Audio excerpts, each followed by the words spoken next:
Under the sinking glow of dusk, the prairie breathed its long sigh. Shadows leaned across the ground like tired travelers, and the only sound was a hush of wind threading through brittle grass. Smoke from a lone chimney drifted thin and blew into a wide western sky.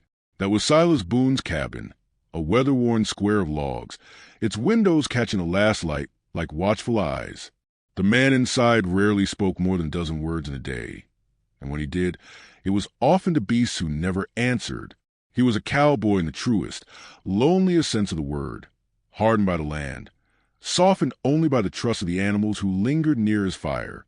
Silas stood at his doorway, boots sunk into dust, a bucket of feed in one hand.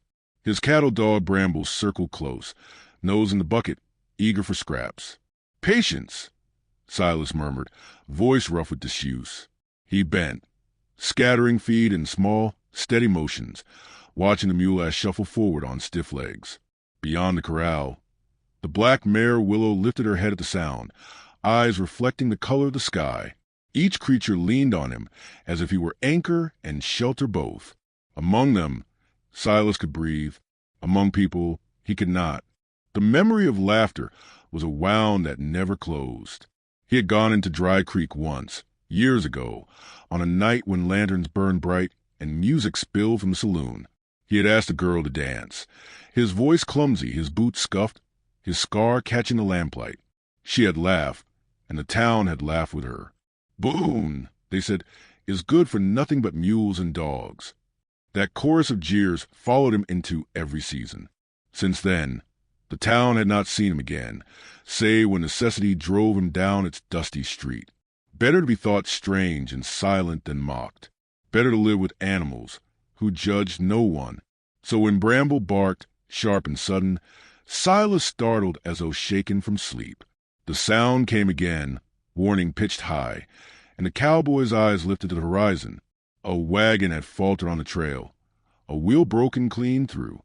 Rain clouds, dark as hammered iron, pressed low over the sky. From a wagon stepped a figure, slender, dusty, carrying a case that gleamed faintly in the dim light. She moved as though the road had scoured every ounce of strength from her bones. The dog barked once more, but Silas hushed him. His heart struck hard against his ribs. A woman on his land was a rare and dangerous thing. She approached with caution, brushing dirt from her skirts, her face pale beneath strands of travel-tossed hair. When at last she spoke, her voice was quieter than the wind. "Sir, I'm sorry to trouble you. My wagon's broken and the storm's coming fast. Would you allow me to stay the night under your roof?" Silas gripped the bucket tighter, shame rising in him like a tide. He had spent a decade vowing no woman would step across his threshold again. Yet here she was, asking for shelter as rain smudged the horizon darker. The decent thing was plain, though his chest burned with reluctance. "Storm will be bad," he said at last, his voice deep and halting. "You'd best come in." Her name, she told him, was Clara May Whitfield. She was younger than he'd first thought, though travel had carved weariness into her. She carried her violin case as though it were a child, never setting it far from reach. When she entered his cabin, the space shifted. Walls had always seemed wide, close and close, air thickening with new presence. Silas busied himself with the fire, unwilling to meet her eyes too long. Bramble sniffed her hand, wagged his tail, and in that gesture gave welcome where Silas's tongue stumbled. The room smelled of wood smoke, leather, and rain seeping in through cracks. Clara pressed her palms near the flames, sighing softly at the heat. She noticed the small carvings lying neatly on a shelf, miniature horses, dogs, and birds, all shaped by Silas's rough hands during long winters. "These are beautiful," she said, and her voice carried no mockery, only gentle wonder. Silas turned red, fumbling for words he could not find. He poured her a tin cup of fresh milk instead, setting it silently before her. She thanked him with a smile so soft it unsettled him more than laughter ever had.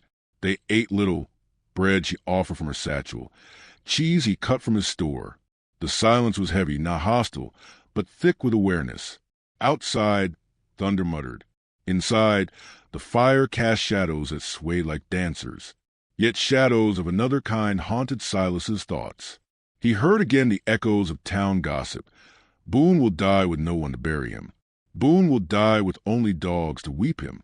Clara's presence pressed against those old words, stirring unease. He glanced at her as she traced her fingers along the violin case, her expression wistful. At last, she spoke into the silence. "I've carried this since I left home," she said. "They mocked me for it, said no girl had business playing.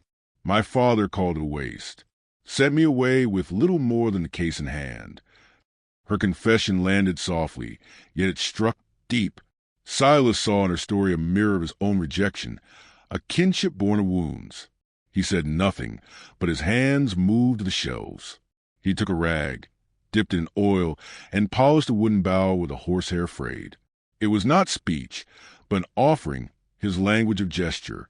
Clara's eyes softened at the care he gave her instrument.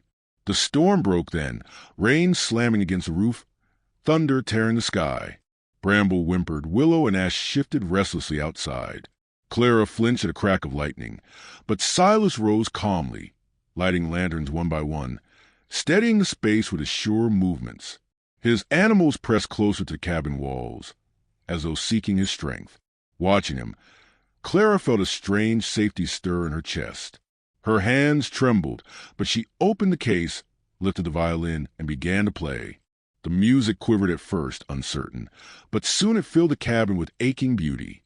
Notes swelled and curled through smoke and storm, winding around rafters, softening the walls that had for years only known silence. Silas sat still, eyes closed, as though every note were washing dust from his soul. Bramble stilled at his feet. Even the mule quieted, ears tilting toward the sound. When the last note faded, Clara lowered the instrument, breath shallow. Silas had not moved, yet something in him had shifted. His eyes, when they opened, were softer, wounded and grateful all at once. She looked back at him as if she had given him voice, and he had accepted it wordlessly.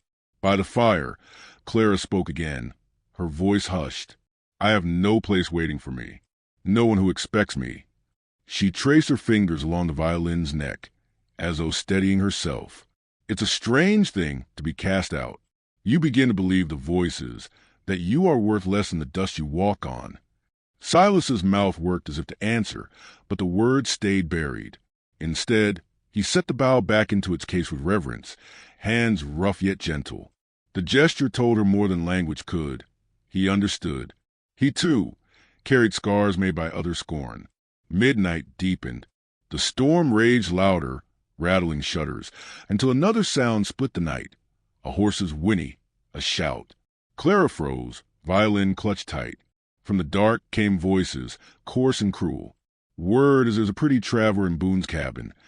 One man called, laughter sharp as knives. What's a hermit like him doing with such company? Let us in, Boone, and we'll keep her warmer than you can. Clara's face went pale. Silas rose, jaw hardening. He pulled on his coat, lifted the lantern, and stepped into the storm. Rain lashed his face. Wind clawed his hair, but he stood square in the mud. Bramble growled low at his side.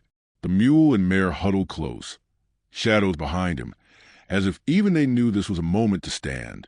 Two riders sat astride slick horses, sneers curling their mouths. Lantern light threw their faces into sharp relief. Men from town, men who knew his shame and thought it weakness. One spat into the mud. "Hand her over, Boone. You'll never keep what's fine." Silas lifted the lantern. Its glow steady despite the storm. His voice cut through thunder, low but unyielding. "She is under my roof. That's the end of it." The riders laughed, shifting in their saddles, weighing him. Alone, scarred, mocked, he looked no different from the man they had always scorned. Yet in that moment he stood firm, lantern blazing, storm howling, his animals close behind as if to testify to his steadiness. His silence was no weakness. It was strength distilled. The riders hesitated. The storm cracked overhead, lightning whitening the sky. Something in Silas's gaze unnerved them, something too rooted, too unmovable. With curses muttered, they turned their horses, vanishing back into the storm. Silas lowered the lantern slowly, chest heaving, but his stance did not falter. He turned back toward the cabin, rain dripping from the brim of his hat. Inside, Clara waited by the fire, eyes wide, breath held. When he entered, soaked through, she did not speak. Instead, she set the violin gently on the table and whispered, "I feel safer here than I have in years." Silas looked at her, truly looked, not as a traveler or a beauty, not as a reminder of laughter past, but as a soul weathered like his own.